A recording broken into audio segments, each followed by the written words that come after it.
I think at the end of the day, AI is a tool. And I look back, the most recent example you can use is like computers, right? When people started using computers in offices, there's definitely the people that were reluctant to do it.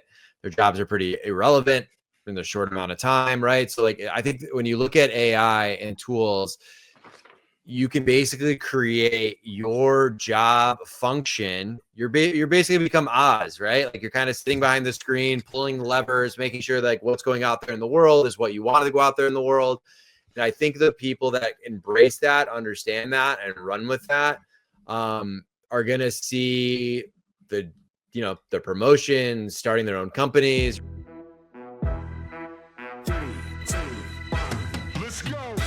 Welcome to The Move-In, a senior living marketing podcast from Unlock Health, a full-service marketing partner for the aging services industry.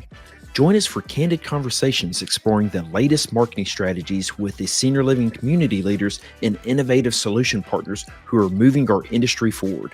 Together, we'll build a community to build better communities.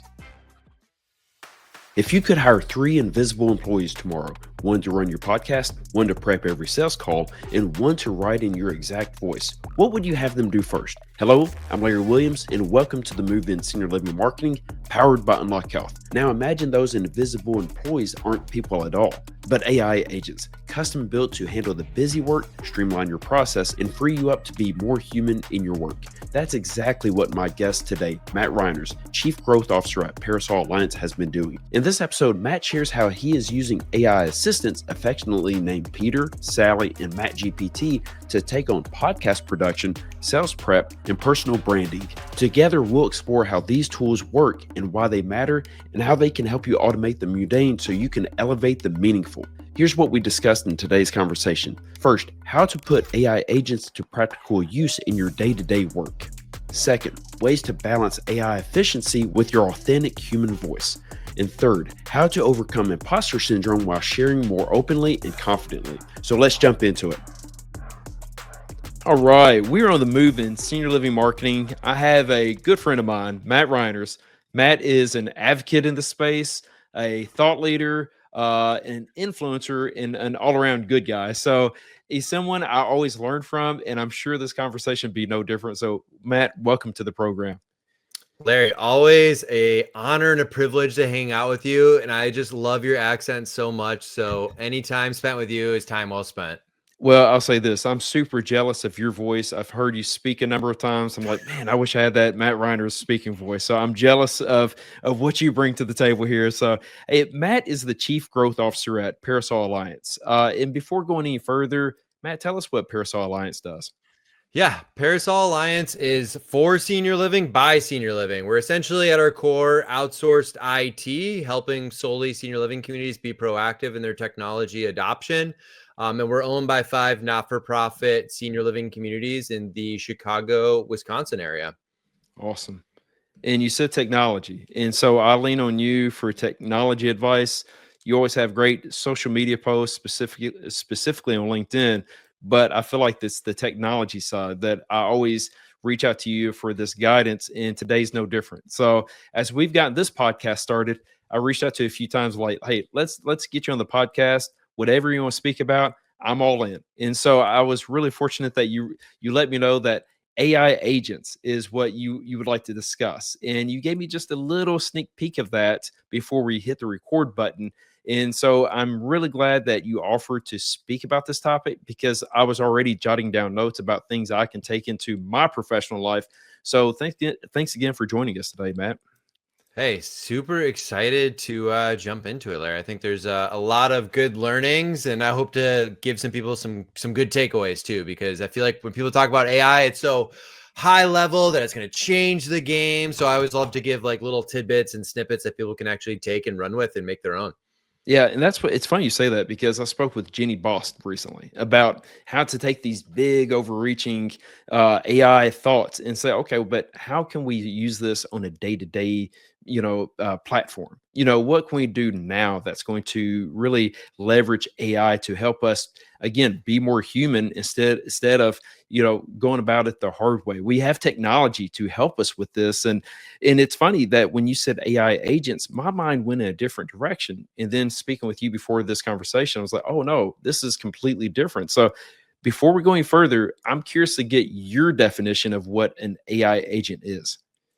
Yeah, so there's definitely way better definitions out there, but when I look at an AI agent, it's basically like an employee that works for you and does whatever you say and can do that autonomously. It can do that and take its own initiative. And it really is something you can just coach up and build in the background to allow you to be successful in whatever role, job that you're doing. Yeah. That's a great definition. I think that was very straightforward. I feel like it goes with the other actionable advice that you provide. It's just very straightforward and easy to understand. And I got a weird question for you here. You said it's like an employee that works for you. I feel bad. I always want to tell, when I enter in a prompt to Chat GPT, I always want to say thank you. I feel like I'm being rude by just requesting it to do all this stuff without saying thank you. Is that a problem for you? I definitely struggle with that, and I definitely try and use my manners. In case AI ever takes over, they can go back and look at my chat logs that I was majority of the time nice. A good And guy, yeah, yeah. yeah, try to be a good guy and show credit and show gratitude when I can. But yeah, I definitely struggle with that as well. So I'm yeah. yeah, I'm glad somebody else struggles with that because I feel like I'm just bossing AI around all the time. Yeah. But before again we hit the record button, you showed me how you're leveraging it, and specifically 3 ways. Can you kind of go into a little bit about that because I think this is something a lot of people can learn from.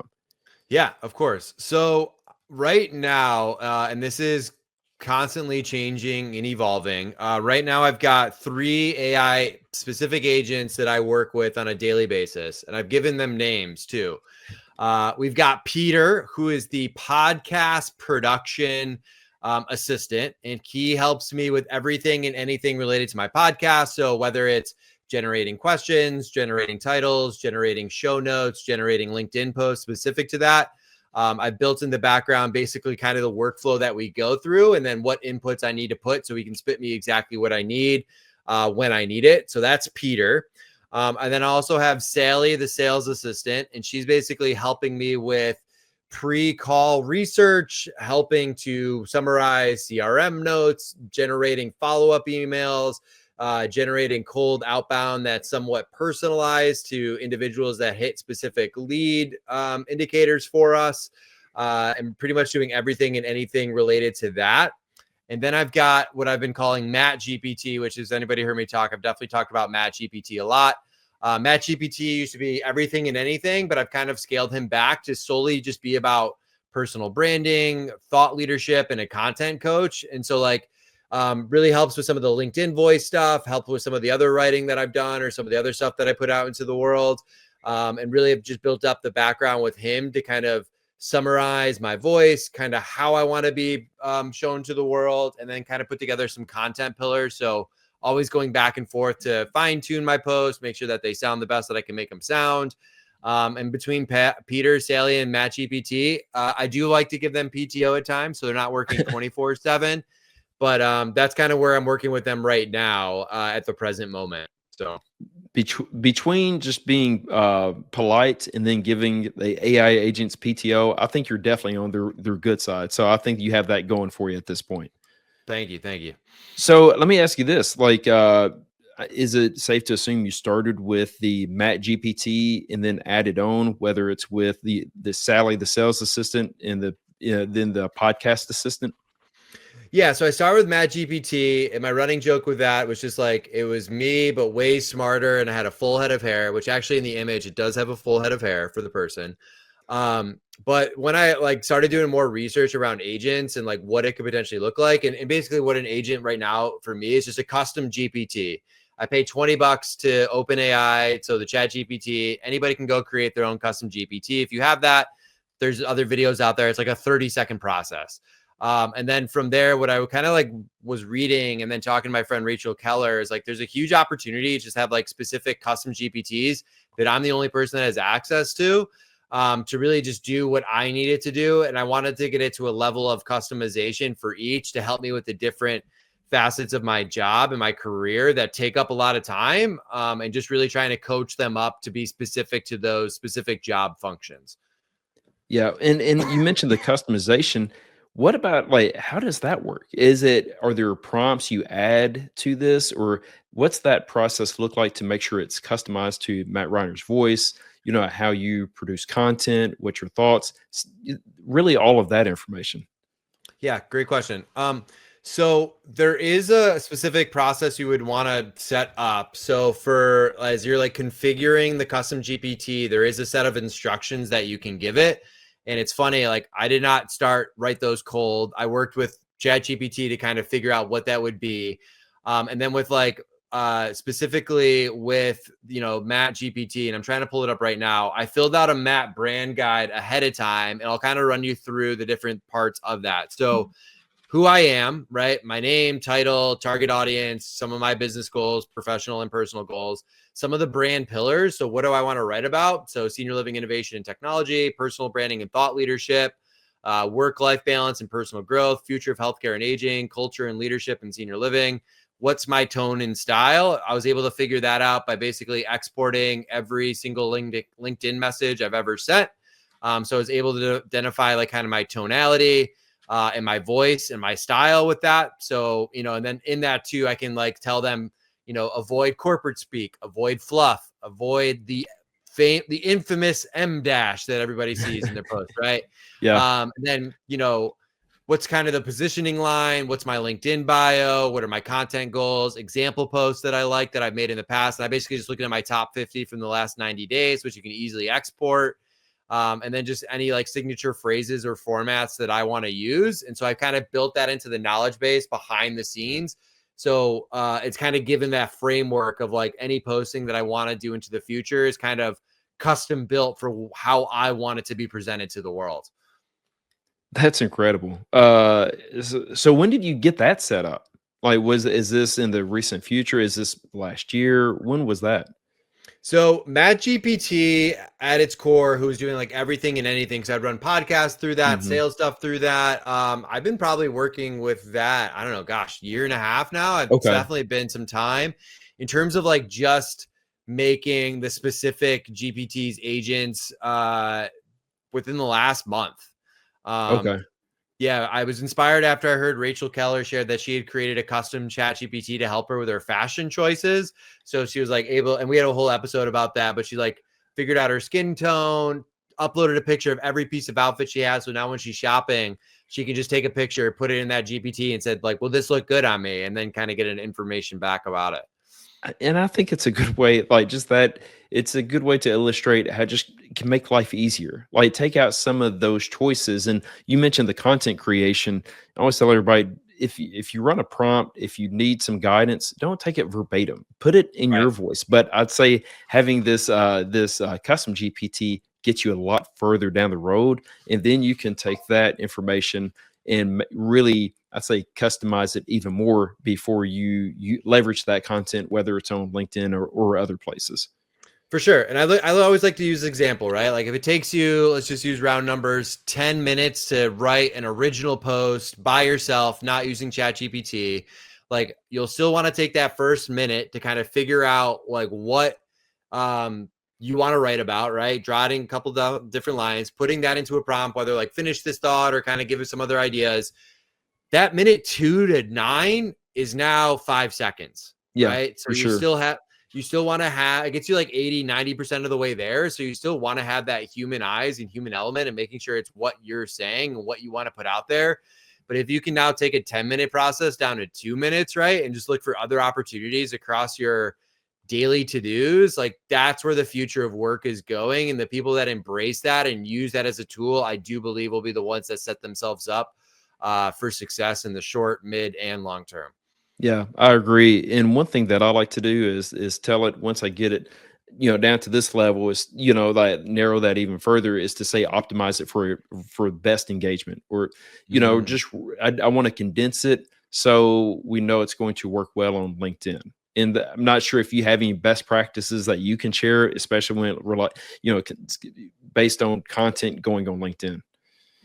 Yeah, it's so interesting, like looking back at my most successful posts, because I think of like in terms of the industry, the thing that I have the most value to give is my own podcast. In terms of performance, they perform the lowest. So it's just kind of funny how Yeah. those posts, what I've seen really just like jump out is when you're authentic, when you're Hmm. not afraid to mention, things that might scare you, when you're kind of sharing and being vulnerable. Like I think social media at times becomes this highlight reel where people just like to share like all the awards they won and all this other things, but like everyone's struggling with their own story, right? And I For think the sure. people that are brave enough to kind of share like what they're struggling with or what's kind of top of mind, like those are the posts for me at least are the ones that have the highest engagement. I think of Yeah. like the last 90 days, I had shared one of my infamous, and I know it's got a negative connotation, airport selfies about just kind of like being off the road for a little bit, baby boy coming into my life. And that I was scared, right? And I know, Larry, we were kind of talking about that before we hit record, and like just people's like wise words, right? It's like Yeah. all people are struggling with something, and the ones that are okay to share that, I do think will be the ones that like will find more on it versus just that stereotypical sales pitch. We're the best. Come work with Yeah. us. Yeah. And it is hard to find that balance of, you want to provide good, I'd say educational content, but find that also that balance of being human also. And speaking of being human, I do feel like leveraging these technologies frees us up so we can be more of ourselves and stop overthinking and really placing this information in our voice. Like you said, get that first pass and then read it verbatim. It's like, does this sound like me? No, change it at that point before you go into that posting mode. Exactly. Yeah. I think there's a huge opportunity there of like what that would look like. And I think it's funny. I talk to so many people and they're like, I love your post. I want to post more. And I'm just like, just do it. Just Just try do and do it. one per day. Yeah. Yeah. You're putting I always like to use the analogy of like the elephant that was raised, tied to a stick. And it's by the time it becomes an adult, it's still tied to that stick because it's got that limitations. You're just putting um your own beliefs and your own limitations on yourself and just going out there and doing it. I always encourage people to do it more. So Yeah, I think we all have that imposter syndrome. And the funny oh thing yeah. about it is some of the people that we think wouldn't, they have it as well. And just like you said, just put yourself out there. The good thing about it, typically there's a lot of cheerleaders around that they're encouraging you. They're going to help you, really put yourself out there and celebrate some of the information that you are, placing into the world. So thank you for that. Thank you for always championing that. That's something that I've heard you champion, really for the last few years is really like, don't be afraid to do this. Like step out there and and give it your best shot. Yeah, and I think imposter syndrome is something we all struggle with. Yeah, for And sure. it's so funny because just recently I either had the brilliant, probably more crazy idea of just like opening up my calendar to anybody and everybody. So anybody can go to my LinkedIn page, just book an appointment, book 15 minutes. And a lot of the questions I hear are like around this imposter syndrome. Like, why should I be able to do this? And it's funny because they look at me as someone who's got it all figured out and like successful and all this stuff. And I'm like, every day I feel like an imposter, right? And it's just through the repetitive steps of like having small wins that lead to bigger wins will help to kind of snuff that out, but it's there for everybody all the Yeah. time. It's quieting that noise. I think, like you said, just putting yourself out there and going through those steps, it really helps.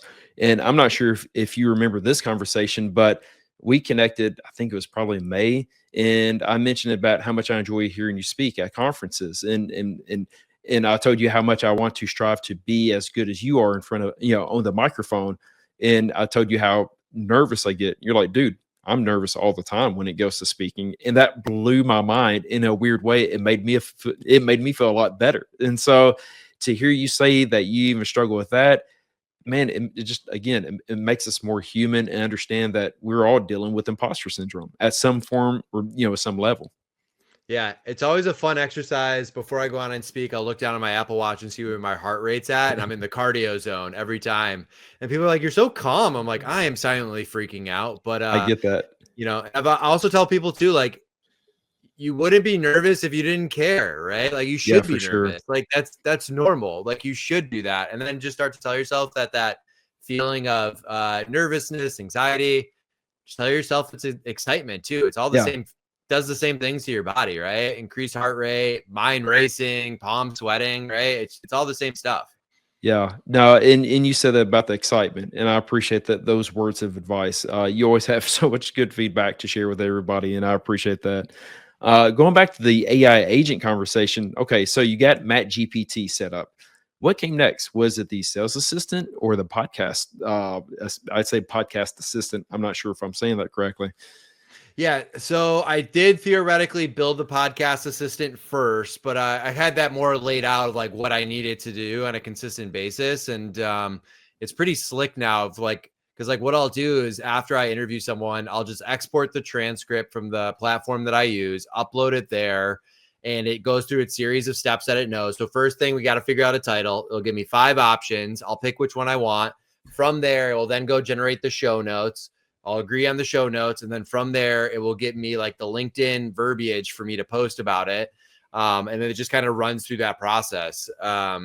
So it's pretty, and it's funny when I think like editing podcasts back in the day probably took me 5 hours per episode with everything in it. Now it's under 30 minutes. So it's just Yeah, like, and something I always say to AI is like, how do you automate the mundane to elevate the meaningful? Right. And like, to your point of that's like, really good. I appreciate yeah, that.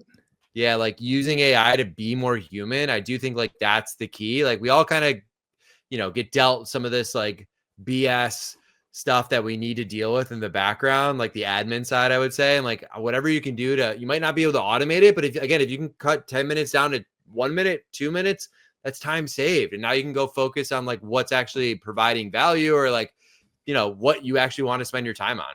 Yeah, it helps us get back to the family. We're getting a lot more done and then wrapping things up to do the things we really want to do. And it was funny listening to you talk about that podcast.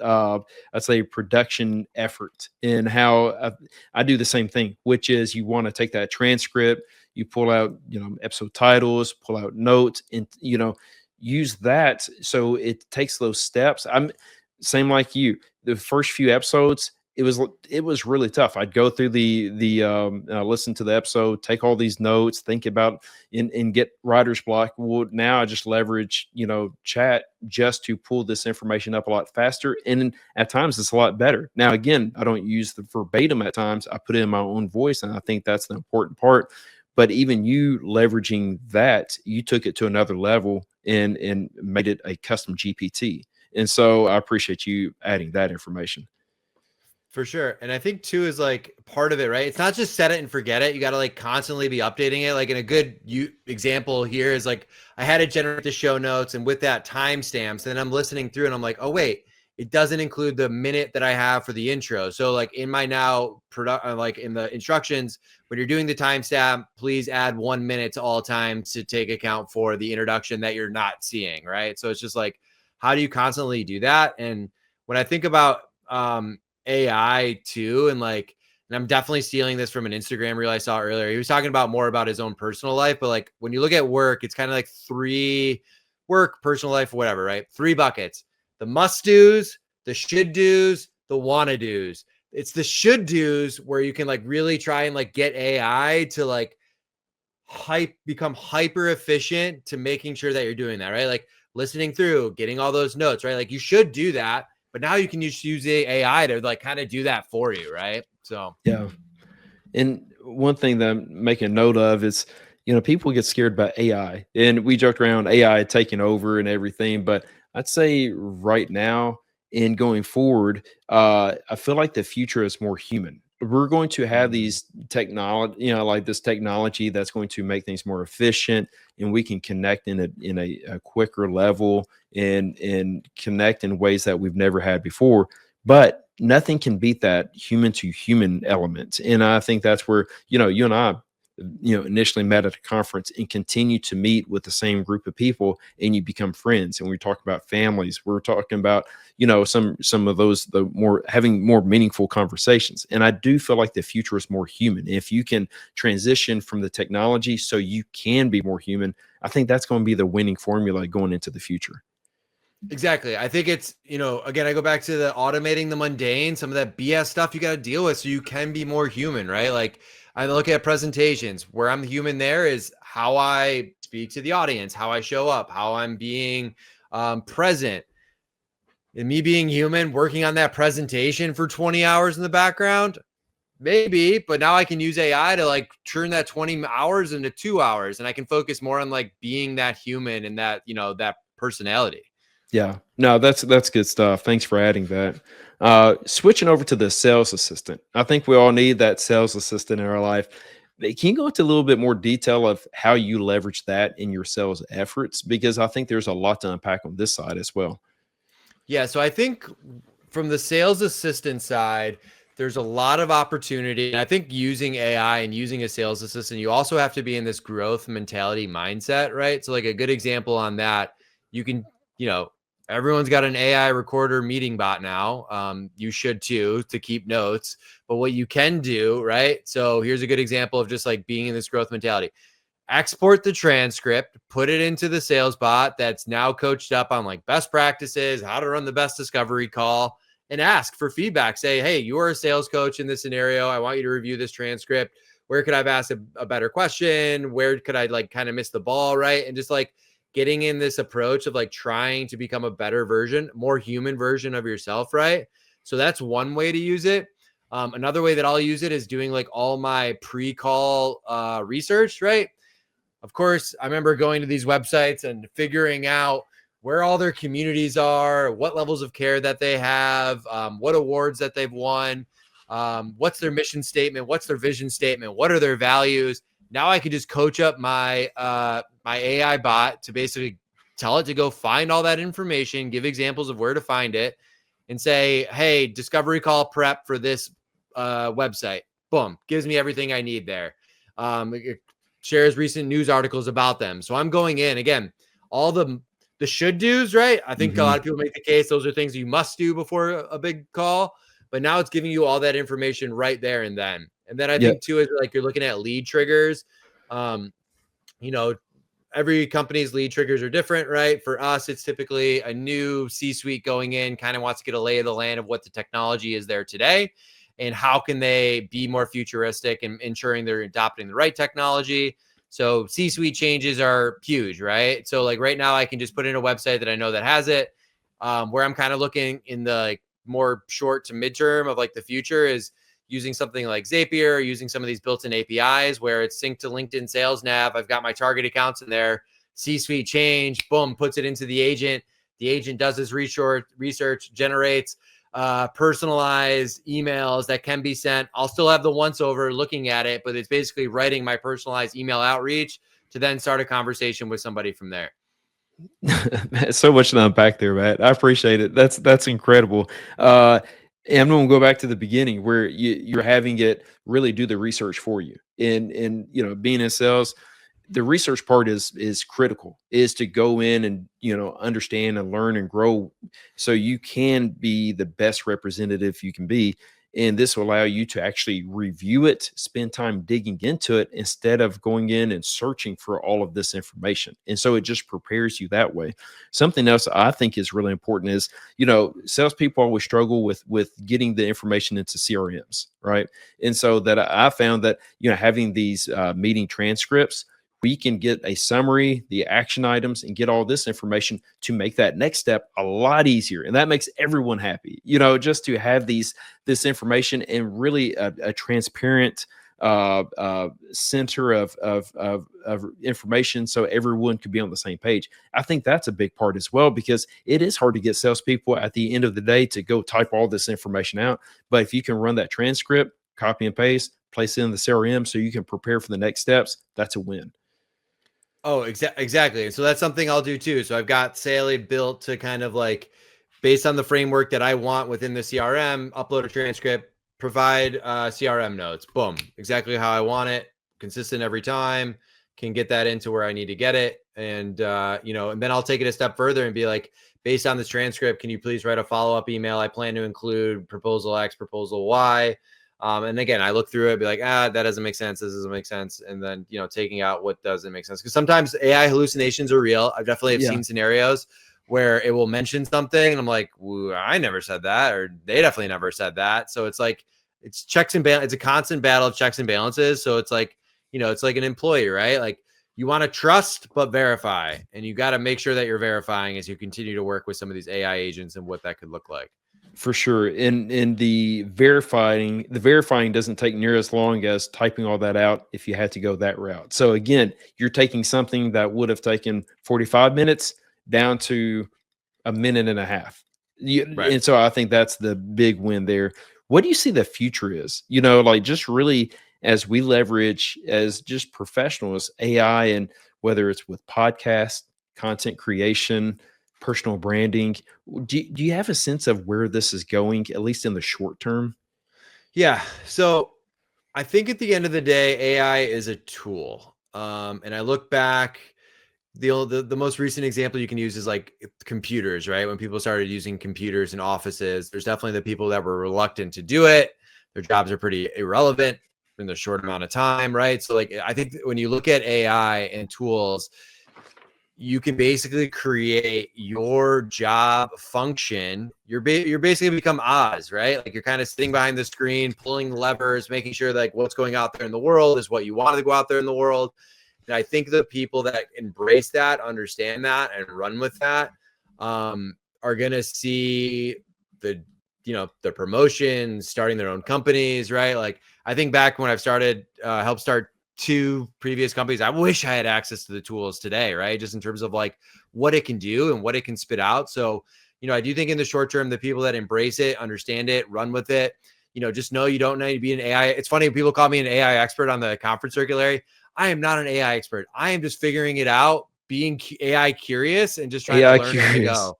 I like Yeah. that. I think just being a few steps ahead of everyone else, it puts you in expert status. So I'm going to lean Sure. into the Matt Reiners is an AI expert. So I'm not, I'm in on that group. So again, thank you for sharing all of this.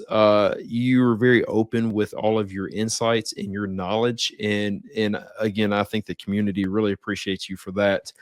Uh, as we're wrapping up, I see you as someone who's again an influencer in the space. You bring a lot of energy to to all conversations.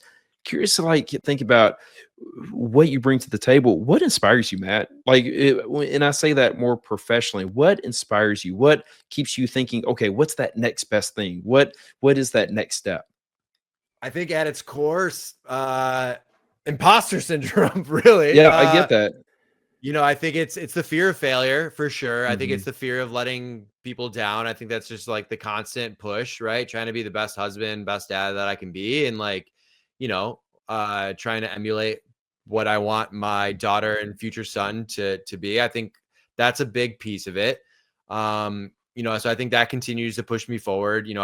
I don't want someone just to basically say that no, he sucks. He doesn't know what he's talking about, right? So it's the constant push of like trying to better understand, trying to embrace technology, and see technology as kind of helping to fill some of those gaps. But it's just the constant thing of not wanting to let my parents down at the end of the I get day. it. So yeah. It's I completely understand that response and feel the same way. As okay, hopefully I'm keeping up. And there's almost that fear of failure at times. Uh Wrapping up, where can people find you? Like what events will you be at in the fall? And tell us more about your podcast because I know others want to listen to that. Yeah. So I'm actually travel little break here, which will be That's nice. right. And That's right. It's yeah. probably a good time for that break. Yeah. So fortunately off the road, my next big conference will be Leading Age National in Boston. In terms of finding me, I'm probably the easiest person to find. I'm on LinkedIn, easily can do that. Anybody can book 15 minutes with me just by clicking book an appointment with me. Trying to, again, make social media more human. So connect with people on a personal level. It's been really cool to see just different, all types of people booking time on there, asking a range of questions. But so that's been really cool to see. In terms of the podcast, so I run one called Connecting the Dots, Senior Living Success with Matt Reiners. I always hate talking about myself in the third person, but I guess I just did. And that's basically just covering anything cool I think is happening in the industry. It started in 2020 when the industry was getting a lot of doom and gloom in the news. And I just saw so many people working their butts off, being awesome freaking human beings. I just wanted to kind of give them a platform. So with that, and then there's another one I co-host that's through Parasol Alliance called Raising Tech, which is all just about various technology solutions within senior living and a lot of innovation that's taking place today. And I get to co-host that with my boss, Amber Barden. So we'll kind of split who hosts what. So people will have to tell me who they prefer as the host. So we've got a little internal bet going. I've yet to win that. So yeah. Well, man, hey, I appreciate you, Matt. As always, thanks again for joining us today and just, again, being an open book with some of these best practices. Hey, thanks, Larry. I appreciate it. Wow, what a fun conversation. Thank you, Matt, for your openness and sharing not just the big picture of AI, but the practical ways you're using it to get real results in podcasting, sales, and personal branding. Before we wrap, let me leave you with the notes I took during this conversation. First, create your own AI agents for specific roles. Don't just use AI randomly, customize it for your world. Whether it's a podcast assistant, sales researcher, or personal brand coach, giving your AI a role makes it more effective and easier to rely on. Second, automate the should do's and focus on the want to do's. Hand off the repetitive tasks like prep, CRM notes, or first drafts so you can save hours and redirect your energy towards strategy, creativity, and human connection. And third, use AI to amplify, not replace your voice. Always bring the human layer back in. Review, refine, and make sure the final output sounds like you. That's how you build trust and keep your content authentic. At the end of the day, this conversation was a reminder that AI isn't here to take away what makes us human, but it's here to free us up so we can show up more human than ever. Thanks again to Matt for being a great ambassador and continuing to light the path forward. And until next time, let's go create some meaningful connections.